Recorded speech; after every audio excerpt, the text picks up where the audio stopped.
There are 7 divine tests that you need to pass before reality finally shifts, each one a gateway to profound transformation and enlightenment. Imagine standing at the crossroads of your life, where each path represents a test, a challenge designed not to daunt you, but to awaken the deepest parts of your being, ultimately allowing you to shift reality. It is a journey not of the feet, but of the soul, and it begins with the most profound and challenging test of all, the test of self-realization. Imagine standing at the edge of a vast ocean, the waves whispering secrets of the deep. This ocean is not one of water, but of your own being, boundless and deep. The first step towards self-realization is akin to dipping your toes into these waters, feeling the cool embrace of your true essence. It is a moment of awakening, a sudden clarity that you are more than just a name, more than the roles you play in the theater of life. Self-realization is a journey within, a pilgrimage to the core of your being. It's a quest not for the faint-hearted, for it demands courage to face the mirrors of your soul. Like the ancient Greek aphorism, "Know thyself," this journey is about uncovering the layers of identity, beliefs and experiences that have shaped you. But it is more than mere introspection. It is an awakening to the profound truth of who you truly are beyond these layers. Consider the butterfly, ensnared in its cocoon. It knows not of the world outside, nor of its potential for flight, yet instinctively it weaves its chrysalis, a sanctuary for transformation. Similarly, the test of self-realization invites you to weave your cocoon of introspection, to transform from the caterpillar of unconscious existence to the butterfly of enlightened being. As you embark on this journey, you may encounter the echoes of ancient wisdoms. The Buddha spoke of the importance of self-knowledge in his sermons, and Jesus Christ often alluded to the kingdom within in his teachings. These timeless messages underscore a universal truth, that the journey of self-realization is pivotal in the quest for spiritual awakening. This journey is not without its challenges. You will confront shadows, the aspects of yourself long hidden in the recesses of your psyche. These shadows are not your enemies, but forgotten parts of yourself, clamoring for acknowledgement and integration. Embracing them is not a battle, but a reconciliation, a homecoming of sorts. As you delve deeper, you'll discover that self-realization is not a destination, but a continual process. Like the ceaseless flow of a river, your understanding of self evolves, grows and deepens. You'll learn to listen to the subtle whispers of your soul, guiding you through the labyrinth of your inner world. The ancient parable of the blind men and the elephant poignantly illustrates this journey. Each man, upon touching a different part of the elephant, believed he understood the whole. Yet it was only by combining their perspectives that they could begin to grasp the true essence of the elephant. Similarly, self-realization unfolds in stages, each revelation offering a piece of the grand puzzle of your existence. One philosopher who made significant contributions to the understanding of self-realization and the journey within is Søren Kierkegaard, a Danish philosopher who lived in the 19th century. Kierkegaard's philosophy delved deep into the realms of individuality, subjectivity, and the search for one's authentic self. His insights resonate with the profound nature of self-realization and its challenges. Kierkegaard was known for his emphasis on the concept of authenticity in human existence. He believed that many individuals live in a state of inauthenticity, where they conform to societal norms, adopt predetermined roles, and lead lives of quiet desperation. To Kierkegaard, self-realization was about breaking free from this conformity and finding one's true self, the self that exists beyond the external expectations and the masks we wear. In Kierkegaard's work, particularly in his book The Sickness Unto Death, he explored the idea of despair as a fundamental aspect of human existence. He argued that true self-realization involves confronting this despair, acknowledging it, and ultimately transcending it. For Kierkegaard, despair arises when individuals are not aligned with their authentic selves, when they lose touch with their deepest desires, and when they become estranged from their own existence. Self-realization, then, is a process of self-acceptance and a journey towards overcoming despair by embracing one's true self. Kierkegaard also introduced the concept of the leap of faith, which can be seen as an essential aspect of the self-realization journey. He argued that individuals often face moments of existential crisis when they must make choices that define their lives. These choices may involve embracing their true selves, even when it goes against societal norms or rationality. The leap of faith is the act of making such choices, guided by one's innermost values and convictions, even in the absence of objective certainty. It's a profound step in the process of self-realization because it requires courage and a deep connection with one's inner being. In this journey, you are both the seeker and the sought, the question and the answer. The path of self-realization is not just the first test, it is the foundation upon which the other divine tests are built. It is a journey back to your center, to the core of your being, where all illusions fall away and the truth shines in its unadorned glory. 2. The test of conquering the ego. Having embarked on the path of self-realization, you now stand at the threshold of the second great test, conquering ego. Picture yourself in a dense forest, where each tree represents an aspect of your identity, your thoughts, your beliefs, your memories. At the heart of this forest lies a towering tree, its roots deep and branches wide. This is the ego, the I, that you believe yourself to be.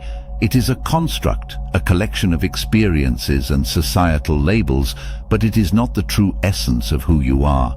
The test of conquering the ego is not about annihilating this part of yourself, rather it's about understanding its nature and transcending its limitations. The ego is like a mask we wear, necessary for our interaction with the world, but it is not our true face. In many spiritual traditions, the ego is often seen as a barrier to enlightenment. In Hindu philosophy, the concept of ahamkara, or ego, is considered one of the obstacles in the path to self-realization. In the Christian tradition, the story of Adam and Eve can be interpreted as a metaphor for the rise of ego consciousness, leading to a sense of separation from the divine. This test demands a delicate balance. It requires you to acknowledge the role of the ego in your life while not letting it dictate your actions and thoughts.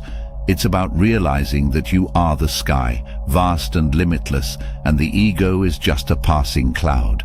One of the most profound challenges in conquering the ego is dealing with the illusions it creates. The ego thrives on comparison, on a sense of superiority or inferiority. It revels in achievements and wallows in failures. But these are transient, and attachment to them only leads to suffering, like the story of Icarus, whose wax wings melted when he flew too close to the sun.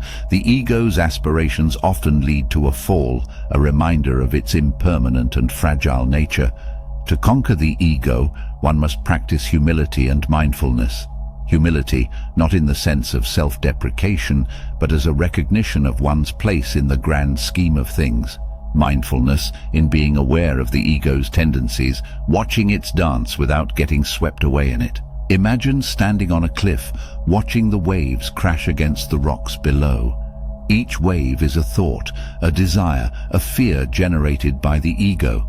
Observing them from your vantage point, you realize they cannot touch you unless you descend into the tumultuous waters. Conquering the ego also involves embracing your imperfections. The Japanese art of kintsugi, where broken pottery is mended with gold, teaches us that there is beauty in imperfection and that breakage and repair are part of the history of an object rather than something to disguise. Similarly, accepting and integrating your flaws and failures is a crucial step in transcending the ego. As you journey through this test, you'll find that conquering the ego is not a one-time event, but a continuous process. It requires vigilance, patience, and compassion, both for yourself and others. It is a path of letting go, of unburdening yourself from the weight of false identities and societal masks. 3. The test of attachments. Envision a river flowing freely, its waters unimpeded by the rocks and debris along its course. This river is a metaphor for your life's journey. Attachments are like the stones and branches cluttering its flow, causing turbulence and whirlpools. The test of non-attachment is about clearing these obstructions, allowing your life to flow with grace and ease. Non-attachment is often misunderstood as a call for emotional coldness or detachment from the world. However, it is quite the opposite. It's about engaging with the world fully, but without being ensnared by it. It's about loving deeply, yet being at peace with letting go. It's about finding joy in the ephemeral nature of life, without clinging to moments past or fearing those to come. The wisdom of non-attachment is echoed in various spiritual traditions. In Buddhism, the concept of anicca teaches that all things are transient, and clinging to them is a source of suffering. The Bhagavad Gita, a sacred Hindu scripture, speaks of performing one's duty without attachment to the results. Even Jesus Christ in his sermons urged his followers to store up treasures in heaven rather than on earth, pointing towards a life beyond material and temporal attachments. The test of non-attachment invites you to examine the anchors that hold you back, be it material possessions, relationship status, or even your past. These attachments, while natural, often become the source of our fears and anxieties. Like a bird ensnared in a net, we become trapped in a web of our own making. To practice non-attachment, start by observing your attachments. Notice how they influence your thoughts, decisions, and emotions. Reflect on the impermanence of these attachments. Just like the seasons change, what you hold dear today might not hold the same significance tomorrow. In this journey of letting go, stories and parables can be powerful guides. Consider the Zen tale of two monks who, after crossing a river, encounter a woman unable to cross on her own. One monk carries her across and leaves her on the other side. Hours later, the other monk, troubled by the breach of their monastic vows, questions him. The first monk simply replies, "I left her at the river. Are you still carrying her?" This story illustrates the essence of non-attachment, the ability to engage with the world, help others, but not carry the burden of attachment with you. Letting go of attachments doesn't mean relinquishing joy or love. It means experiencing these emotions fully in the present, without the fear of loss or the desire for permanence. It's about finding freedom in the realization that everything is in a constant state of flux. As you embrace non-attachment, you may experience a profound sense of liberation.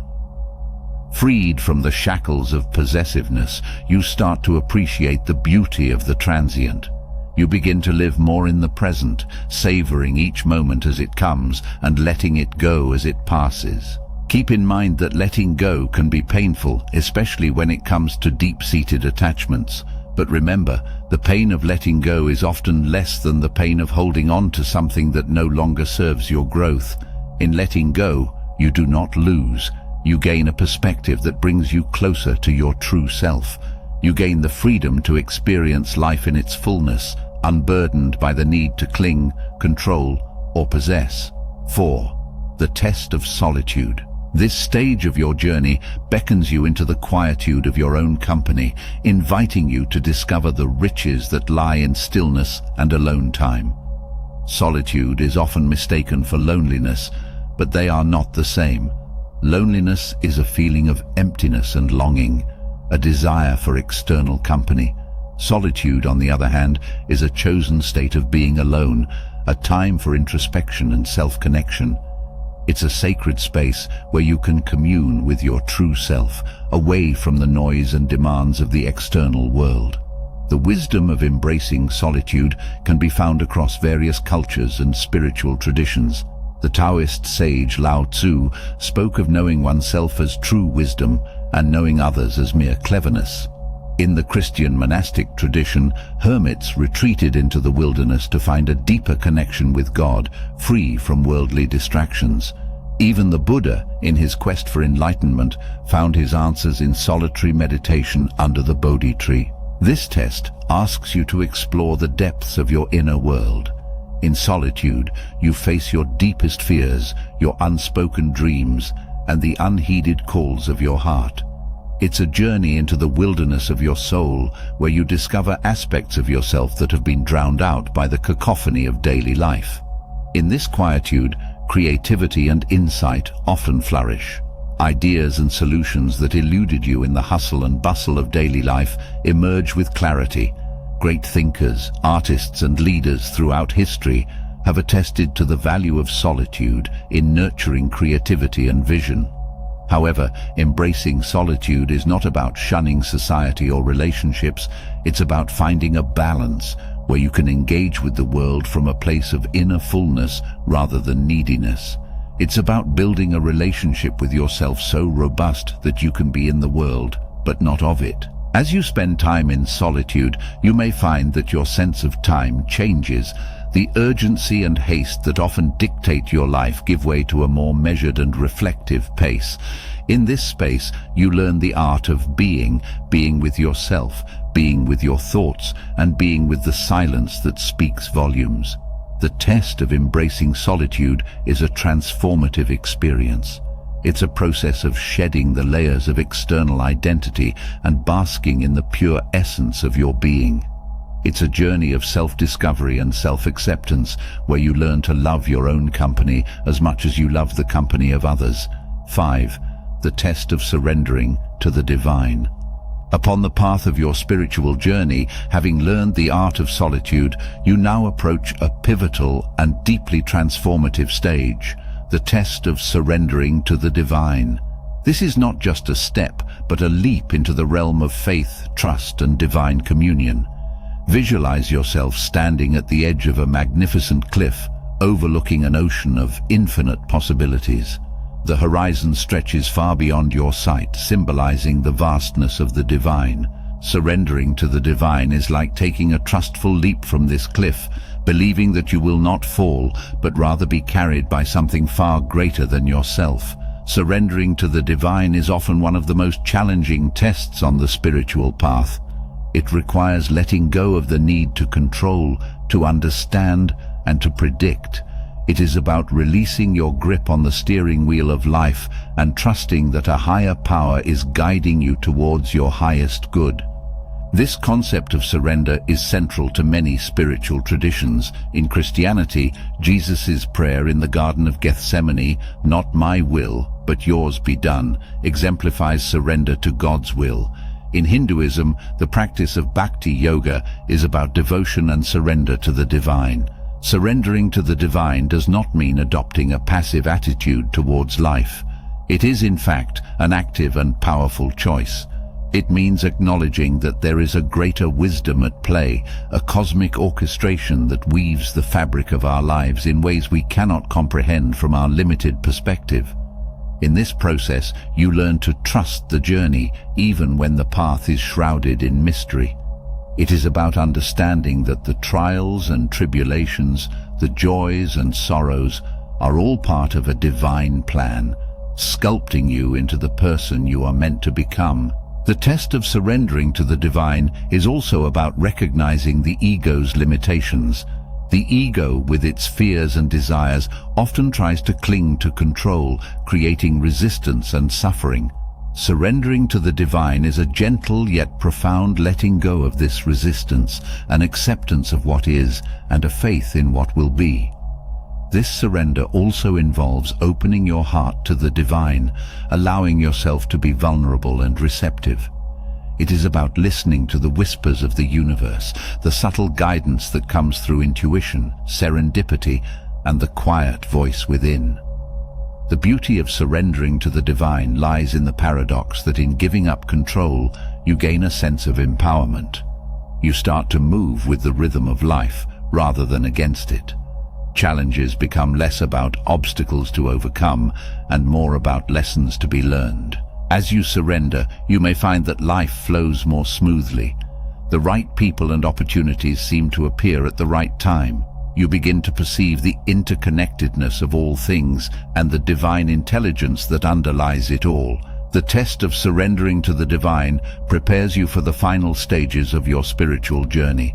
It instills in you a deep sense of trust and faith, qualities that are essential as you move towards the ultimate realization of your oneness with the divine. 6. The test of divine patience. As your spiritual odyssey deepens, you now arrive at a vital and challenging stage, the test of cultivating patience. This phase of your journey calls for a profound understanding of time and timing, an acceptance of life's natural rhythm, and a recognition that all things unfold in their due course. Cultivating patience is often one of the more trying tests on the spiritual path. In a world accustomed to instant gratification and rapid results, patience can seem like a forgotten virtue. Yet, it is a quality that holds immense power and wisdom. It is about embracing the present moment, understanding that some things cannot be rushed, and recognizing that meaningful change often requires time. The concept of patience has been a subject of contemplation and exploration for philosophers throughout history. One philosopher who delved into the importance of patience and its connection to the human experience is the ancient Stoic philosopher Epictetus. Epictetus, who lived in the 1st century AD, was a prominent figure in Stoic philosophy, a school of thought that emphasized virtue, wisdom, and self-control as the path to true happiness and tranquility. His teachings revolved around the idea that we should focus on what we can control and accept what we cannot, thereby finding inner peace. This principle aligns closely with the test of cultivating patience on the spiritual path. Epictetus believed that patience was a fundamental aspect of living a virtuous and fulfilling life. He argued that our impatience often arises from our desire to control external circumstances and our attachment to outcomes. According to Epictetus, true wisdom and serenity come from recognizing that we cannot control the timing of events or the actions of others. Instead, we should focus on our own choices and reactions. In Christianity, patience is seen as a fruit of the Holy Spirit, a sign of spiritual maturity. In Buddhism, patience, ksanti, is one of the paramitas or perfections essential for the attainment of enlightenment. The Islamic teachings emphasize sabr, patience, as a virtue that leads to resilience and trust in God's timing. Cultivating patience involves a conscious effort to slow down, to be present, and to detach from the need for immediate outcomes. It's about learning to be comfortable with waiting, not as a passive act, but as an active form of spiritual practice. In this journey, life will invariably present situations that test your patience. Delays, challenges, unmet expectations. Each of these instances is an opportunity to practice and strengthen your patience. Like a tree standing firm against the winds, patience allows you to remain grounded and calm amidst life's uncertainties. Patience also teaches you to appreciate the journey itself, not just the destination. It allows you to find joy and lessons in the process, understanding that every moment is a step in your evolution. It reminds you that growth is not always visible to the naked eye, and that some of the most profound changes occur deep within. This test also involves patience with yourself and your own growth. It's about acknowledging that spiritual awakening is a journey that cannot be rushed. It requires time to shed old patterns, to heal, and to gain deeper insights. Just as a caterpillar cannot hasten its transformation into a butterfly, you too must allow yourself the time to transform at your own pace. 7. The test of overcoming desires. Your journey through the 7 divine tests now brings you to the final and perhaps most challenging threshold: overcoming desires. This stage calls for a profound introspection into the nature of desire and its role in your life, a journey towards understanding and transcending the cravings that can so often steer the course of your existence.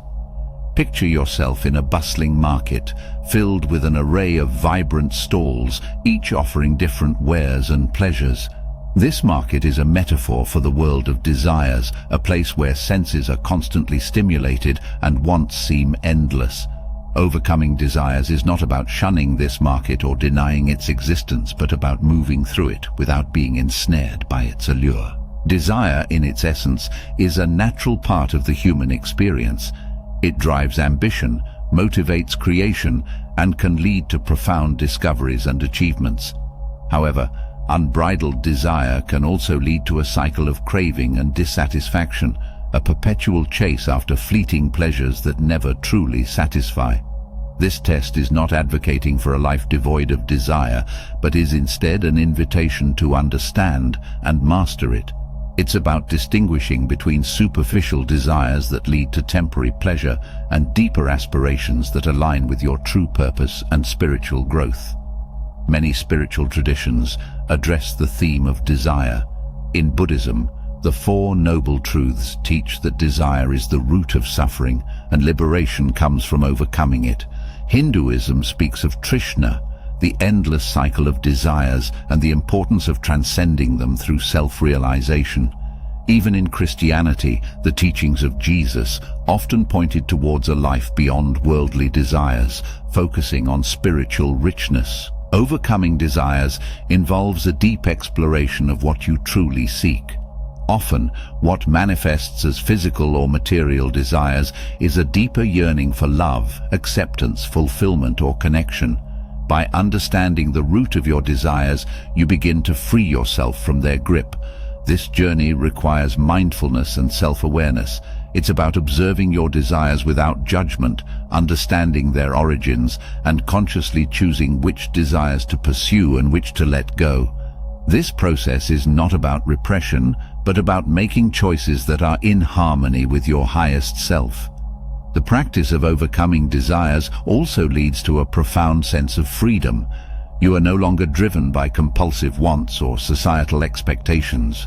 Instead, you find contentment and joy in the simplicity of life, in the depth of meaningful relationships, and in the pursuit of spiritual and personal growth. As you master your desires, you also discover an inner well of happiness and peace that is not dependent on external circumstances.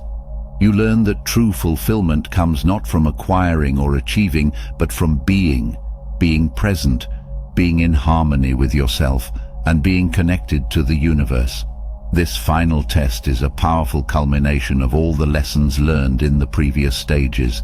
It brings together self-realization, ego mastery, non-attachment, solitude, surrender, and patience into a coherent whole, allowing you to live a life that is not dictated by fleeting desires, but guided by deeper wisdom and understanding. I hope you enjoyed the video. If you did, please leave a like and subscribe to the channel. Thanks for watching.